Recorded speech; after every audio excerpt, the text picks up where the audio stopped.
우리 믿는 사람들에게는 모든 주일이 다 소중하지만 오늘은 더더욱 그렇습니다. 왜 그럴까요? 기독교의 기원은 부활절이지만 교회의 구체적인 출범은 오순절 성령 강림 사건이기 때문에 그렇습니다. 오순절 성령 강림이 교회의 기원입니다.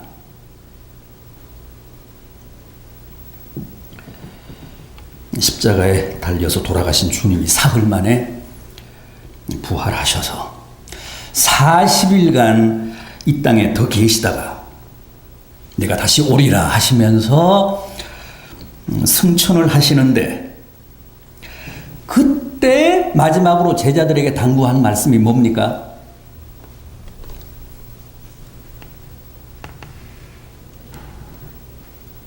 이 사도행전 1장 4절 이하를 보십시오. 이 사도행전 1장 4절 이하. 예루살렘을 떠나지 말고 내게 들은 바 아버지께서 약속하신 것을 기다리라. 요한은 물로 세례를 베풀었으나 너희는 몇 날이 못되어 성령으로 세례를 받으리라. 그러시면서 8절, 오직 성령이 너희에게 임하시면 너희가 권능을 받고 예루살렘과 온 유대와 사마리아와 땅 끝까지 이르러 내 증인이 되리라. 그러셨습니다. 그리고 나서 이어지는 9절, 그들이 보는 데서 올려져 가시니 구름이 그를 가리어 보이지 않게 하더라. 그때부터 제자들이 주님의 당부대로 예루살렘을 떠나지 않고 마가 요한의 다락방에 모여서 아버지의 약속하신 성령을 기다리며 기도에 힘썼는데, 그때 그 자리에 함께한 숫자가 몇 명이었다고요? 약 120명쯤 됐다고 합니다.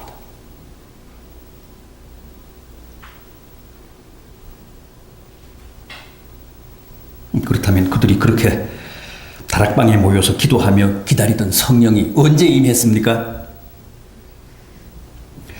이스라엘의 3대 절기 가운데 하나인 오순절에 강림하셨다는 거예요.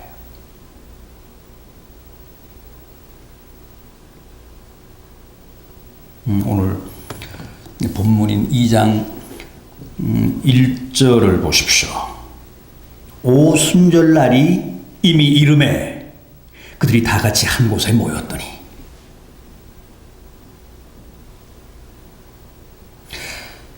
본문 마지막 4절 보십시오. 그들이 다 성령의 충만함을 받고 성령이 말하게 하심을 따라 다른 언어들로 말하기를 시작하니라.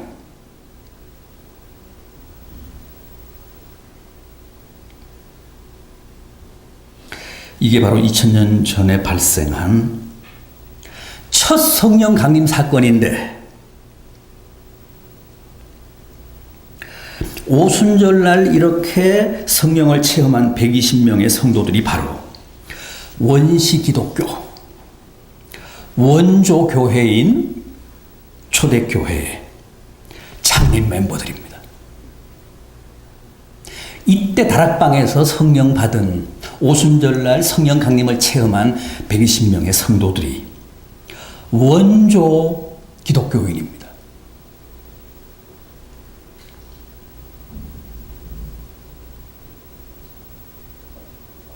인위적으로, 계획적으로 교회를 조직하고 무슨 개척교회 하듯이 창립 예배를 드리고 시작한 것은 아니지만,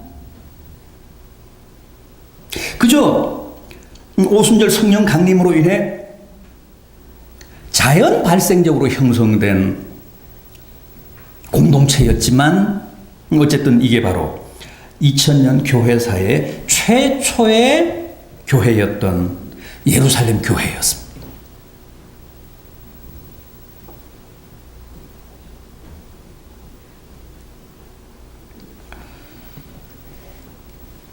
따라서 우리가 여기서 먼저 생각해 볼 문제는 바로 이 오순절이라는 절기입니다.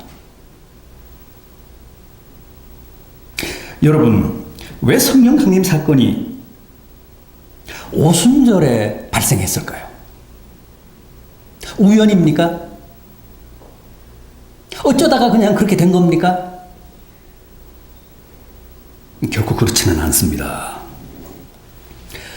흔히 우리가 오순절 성령 강림 그러잖아요.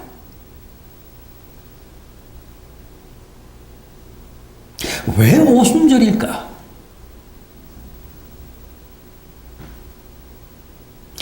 오순절은 어떤 절기입니까? 오순절이 어떤 절기라고 했죠? 맥추절 아닙니까? 맥추 감사절입니다. 보리 수확을 감사하는 절기입니다. 그런데 그 맥추절이 유대인들의 최대 절기인 6월절로부터 50일째 지키는 절기라고 해서 오순절입니다.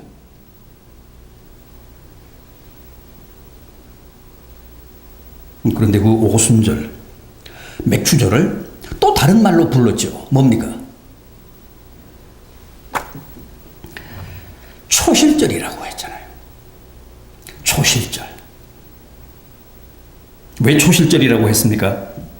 보리가 그해 농사의 첫 열매, 첫 수확이어서 초실이라고 했습니다. 그래서 초실절입니다. 맥추절이.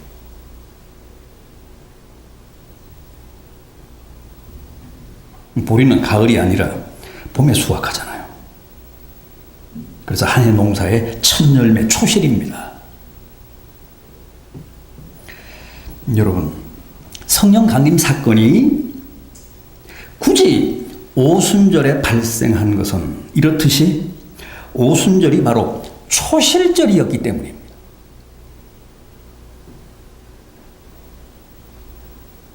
보리가 한 해 밭농사의 첫 열매이듯이 성령 강림 사건도 앞으로 전개될 구속사의 마지막 시대, 즉 교회 역사의 첫 열매였기 때문에 그렇습니다.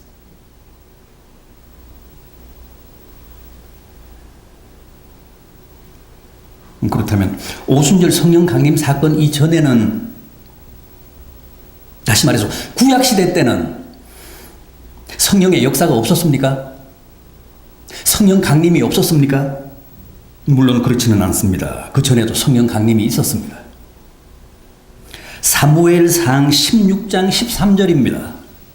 이날 이후로 여호와의 영이 다윗에게 크게 역사하시니라. 이어지는 14절 말씀도 그렇습니다. 여호와의 영이 사울에게서 떠나고 악령이 그를 번뇌케 한지라. 다윗에게는 성령이 역사하셨고 사울에게서는 성령이 떠나셨다는 말씀입니다.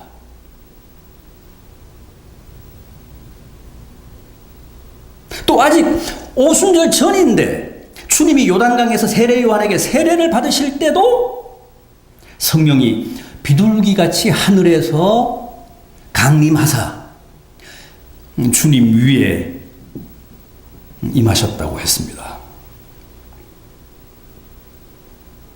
이렇게 오순절 전에도, 오순절 성령 강림 사건 전에도 성령 강림은 이루어졌습니다. 다만 오순절 전에는 아직 전면적이고도 본격적인 성령의 시대는 아니었다는 거죠. 부분적으로 잠정적으로 필요할 때마다 역사하시고 강림하셨지만 구속사적으로 볼 때 그때는 아직 성령이 주체가 되신 시대는 아니었다는 거예요. 구속사적으로 말하면 창조와 구약 시대는 성부의 시대입니다. 삼위일체 하나님 가운데서 성부가 주체셨던 시대입니다. 또 주님이 오셔서 복음을 선포하시고 십자가와 부활을 통해 인간을 구속하신 기간은 성자가 주체셨던 성자의 시대였습니다. 그리고 주님이 승천하신 이후 지금 이 교회 시대는 성령의 시대입니다. 성령이 주인입니다. 성령이 주체입니다.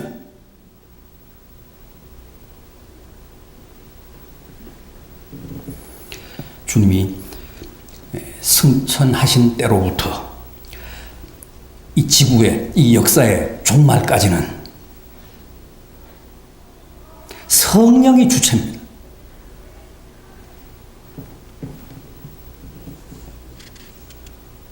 그런데 오순절 성령 강림이 바로 이 마지막 성령 시대를 공식적으로 개막한 사건이었다는 거죠.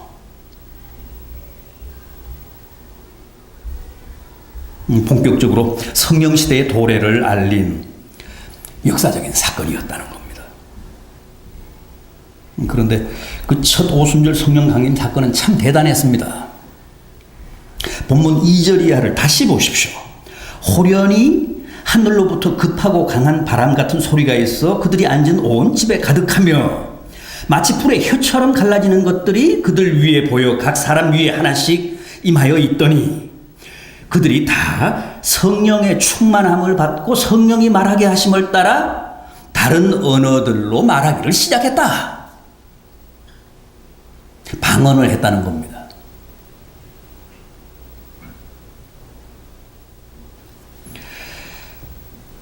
여러분, 요즘도 성령이 임하시면 이런 현상이 나타납니까?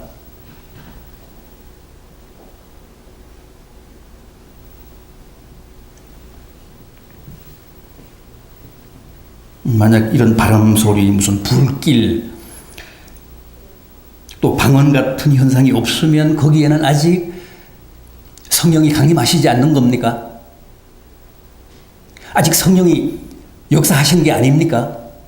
이런 현상이 없으면?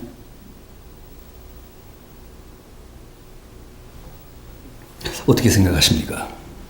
사실 요즘은 이런 현상이 드물죠.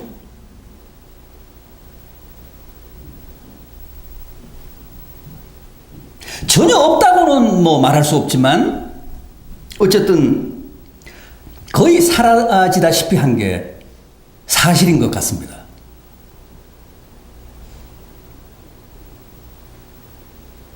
왜 그럴까요?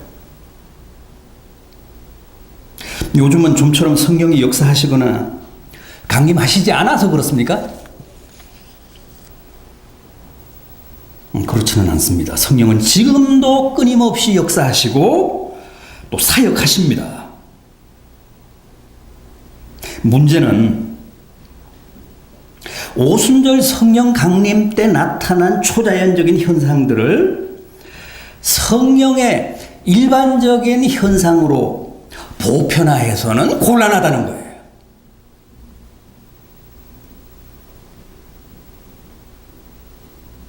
오순절 성령 강림 때는 분명 그런 놀라운 현상들이 있었지만 그렇다고 모든 성령 강림이 다 그런 신비한 현상을 동반한다고 보면 오해라는 겁니다.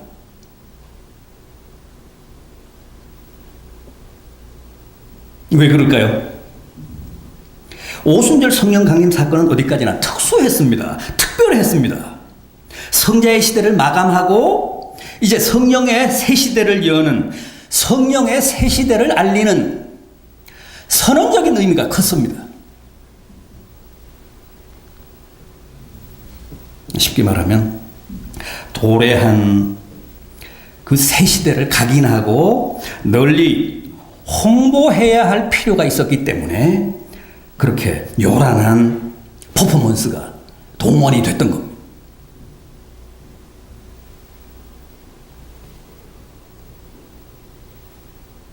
그럼에도 그 오순절 성령 강림 현상을 일반화해서 모든 성령 강림은 다 이런 형태여야 한다.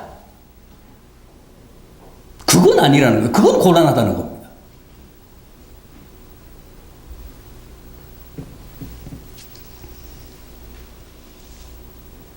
바람 소리가 안 나고 불너울이 안 보이고 방언이 안 터지면 그건 성령이 강림하신 게 아니라고 주장한다면 성서적이지 않습니다.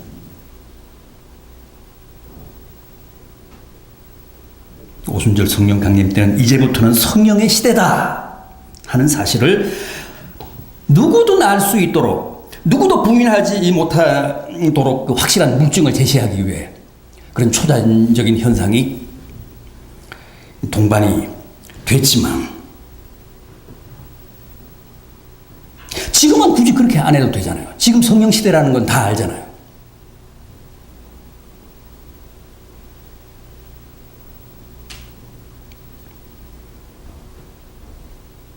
그렇다고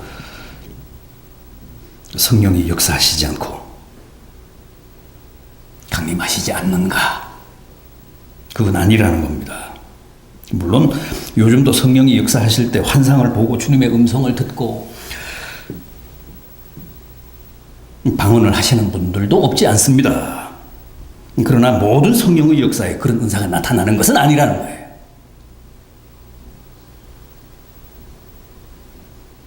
그런 초자연적인 현상 없이도 성령은 역사하시고, 실제 더 많은 경우는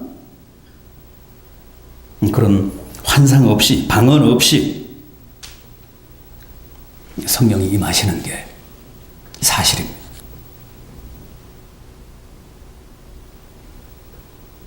고린도전서 12장 3절을 보면 바울은 오히려 그런 것보다 예수를 주라고 시인하는 게 더 확실한 성령 강림의 증거라고 했습니다. 누구도 성령 없이는, 성령 받지 않고는 예수를 자기의 구주라고 고백할 수 없기 때문입니다. 그렇지 않습니까? 오늘같이 화창한 날 다른 데로 새지 않고 교회에 나와서 신앙을 고백하며 하나님을 예배한다는 게 정말 성령의 역사 없이 가능할 것 같습니까?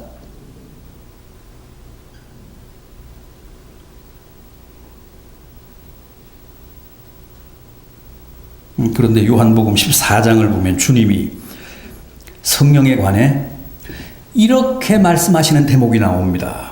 내가 아버지께 구하겠으니 그가 너희를 고아와 같이 버려두지 않고 또 다른 보혜사를 보내사 영원토록 너희와 함께 있게 하시리라. 주님이 성령을 또 다른 보혜사라고 하셨습니다. 보혜사란 보호하시며 은혜를 베푸시는 분이라는 뜻입니다. 원어로는 파라클레토스라고 합니다. 파라클레토스라고 하는 말은 뭐뭐 곁에라는 파라와 부르다라는 뜻의 클레오라는 동사가 결합되어 만들어진 명사형 낱말인데, 직역을 하면 곁으로 부름받아 돕는 자, 그런 뜻입니다.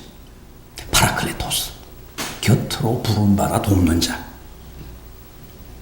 그런데 주님도 실은 우리 곁에서 우리를 도왔던 파라클레토스입니다. 보혜사셨습니다. 그래서 이 땅을 떠나시면서 우리를 고아처럼 버려두시지 않고 또 다른 보혜사이신 성령을 보내사 계속해서 우리를 지키시고 돕게 하시겠다는 약속이셨는데, 그렇다면 또 다른 보혜사이신 성령은 우리의 뭘 도우시는지 한번 확인해 보겠습니다. 보혜사 성령은 우리를 도우시는 분이신데, 무엇보다도 먼저 믿음을 돕는다고 합니다. 우리의 믿음을 돕는다는 거예요. 요한복음 14장 17절입니다. 그는 진리의 영이라 세상은 능히 그를 받지 못하나니 이는 그를 보지도 못하고 알지도 못함이라. 그러나 너희는 그를 아나니 그는 너희와 함께 거하시며 또 너희 속에 계시겠습니다. 성령은 진리의 영, 하나님의 영이시기 때문에 세상 사람들은 죽었다 깨도 그 존재를 모릅니다. 성령은 오직 믿는 자만이 알고 믿는 자 안에만 계시고 믿는 자만이 느끼고 또 믿는 자만이 그분과 교감할 수 있습니다.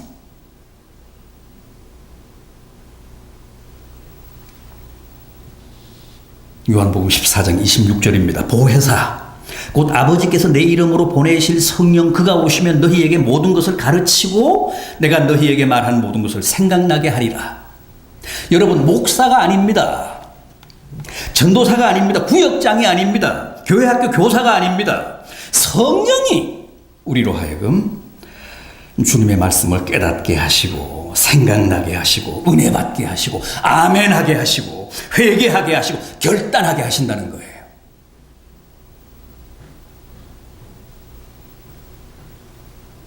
요한복음 16장 8절입니다. 그가 와서 죄에 대하여 의에 대하여 심판에 대하여 깨닫게 하시고 너희를 책망하시리라.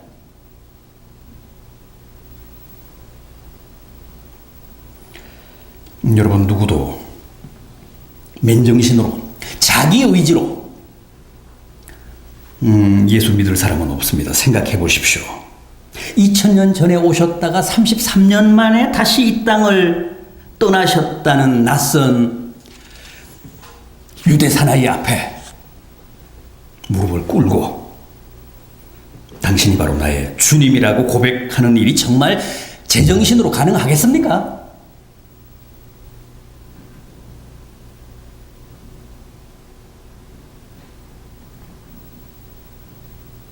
진짜 성령에 쉬지 않으면,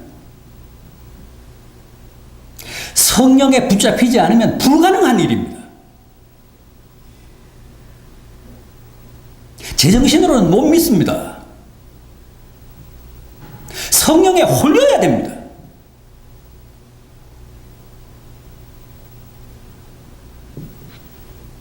제자들 보십시오. 처음에는 얼마나 갈팡질팡했습니까?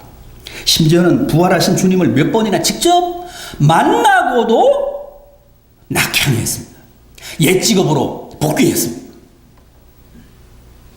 그랬던 사람들이 오순절날 성령 강림을 체험하고 나서는 어떻게 되었습니까? 그야말로 불덩어리가 되어 목숨을 아끼지 않고 목을 아주 내대며 주님의 부활을 외치다가 다 순교하지 않았습니까?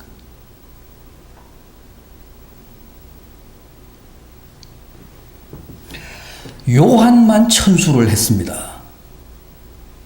요한만 나이 많아서 자연사 했습니다. 다 순교했습니다. 개죽음 당했습니다.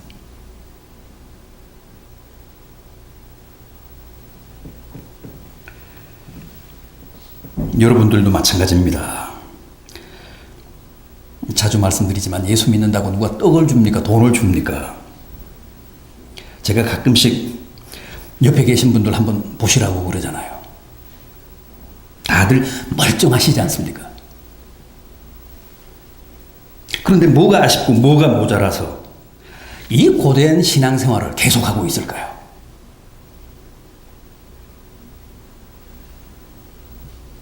오늘 아침만 해도 즐거운 마음으로 감사하는 마음으로 발걸음도 가볍게 교회 나오신 분 계십니까? 제가 알기로는 한 분도 안 계십니다. 다 성령께서 축구 보고 늦게 자는 늦잠 자고 있는 여러분들을 흔들어 깨우사 끌고 나오신 겁니다. 자기 의지로 나오신 분 한 분도 안 계십니다. 여기.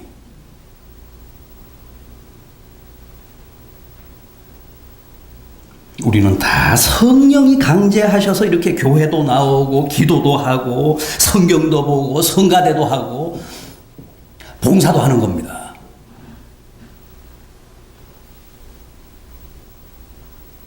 솔직히 누구도 자신의 선택이나 자신의 노력으로 예수 믿는 사람은 없습니다.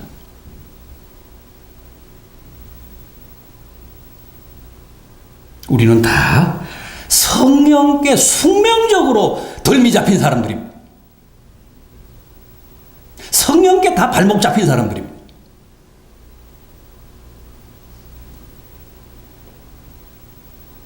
그래서 기왕이면 성령 충만해야 그만큼 더 신앙생활을 잘할 수 있습니다. 덜 피곤하게 신앙생활을 할 수 있습니다.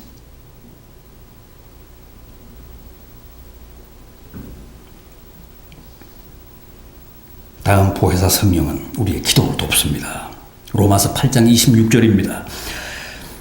이와 같이 성령도 우리의 연약함을 도우시나니 우리가 마땅히 빌 바를 알지 못하나 오직 성령이 말할 수 없는 탄식으로 우리를 위하여 친히 간구하시느니라. 이 말씀 어떻게 생각하십니까? 우리가 왜 빌 바를 모른다는 겁니까? 기도를 얼마나 잘하는데 다들 청산유수인데.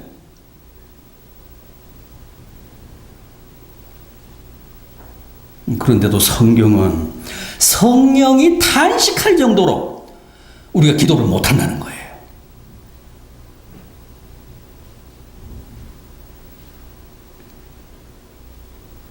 성령은 우리가 빌 바를 알지 못한대요. 정말 우리의 전곡을 찌른 말씀 아닙니까? 세상에서 우리처럼 빌 바를 모르는 사람이 또 있을까요? 기도하라고 하면 신은 다 잘 쓰는데 정작 무엇이 하나님의 뜻에 합당하고 무엇이 주님을 기쁘시게 하고 무엇이 내게 꼭 필요한지는 모른다는 거죠.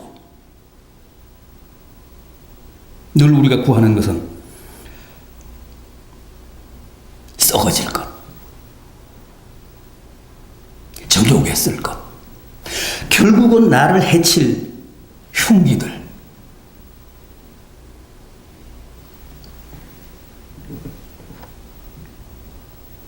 그런 것들을 달라고 우리는 철야하며 기도하고 금식하며 기도합니다.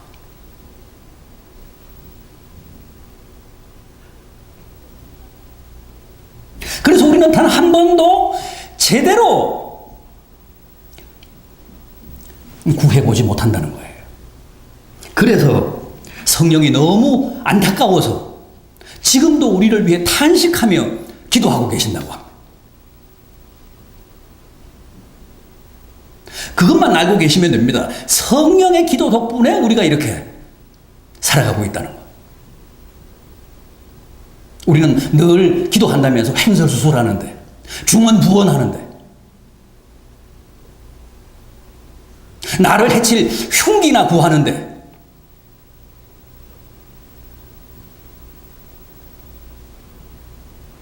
성령이 탄식하시며 지금도 우리를 위해 기도하고 계시기 때문에 그 덕분에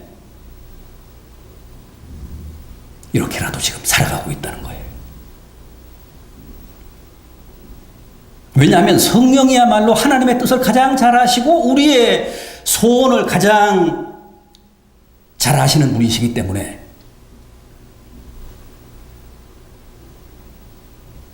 가장 기도다운 기도를 하실 수 있는 분이십니다.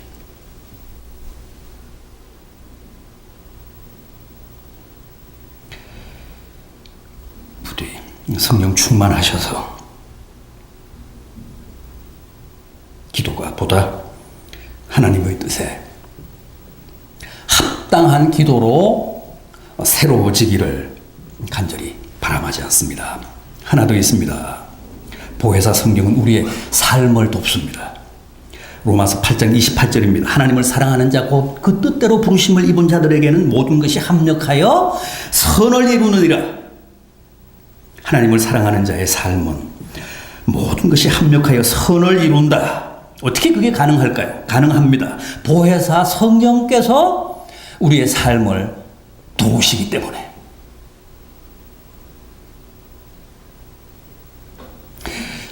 여러분, 성령이 도우시면 그 어떤 상황도 그 어떤 최악의 여건이나 환경이나 조건도 다 가장 아름다운 최선으로 결말이 납니다.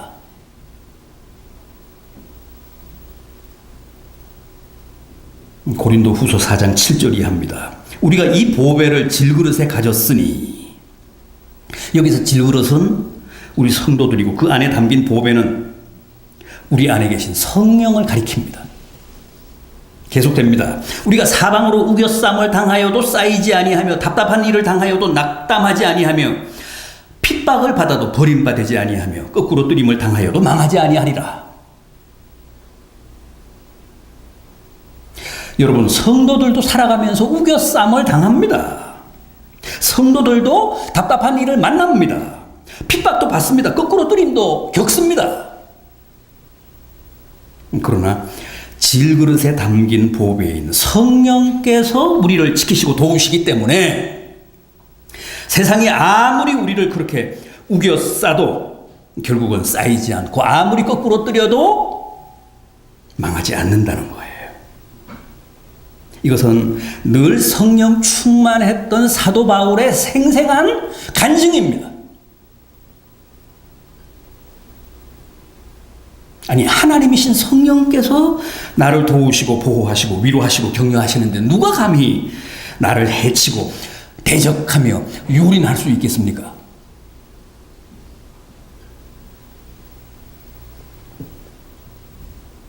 그래서 우리는 필히 성령 충만해야 하는데 현실은 어떻습니까? 성령 충만은커녕 자꾸만 그 반대로 가고 있잖아요. 성령 충만의 반대가 뭡니까? 데살로니가 전서 5장 19절은 성령을 소멸치 말라 그랬습니다. 마가복음 3장 28절 이하는 성령을 회방하지 말라 그랬습니다. 에베소서 4장 30절은 성령을 근심하게 하지 말라 그랬습니다. 우리는 입으로는 말로는 다 성령 충만을 원한다고 하면서도 실천적으로는 삶으로는 생활로는 언제나 내 안에 계신 성령을 회방하고 근심시키고 소외시키고 외면하고 묵살하고 학대하고 고문하고 그러면서 철저하게 성령을 소멸하며 살잖아요.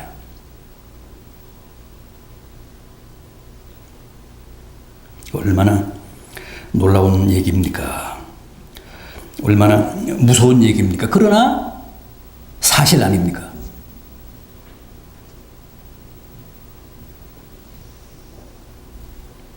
우리 보혜사이신 성령으로 충만하십시오.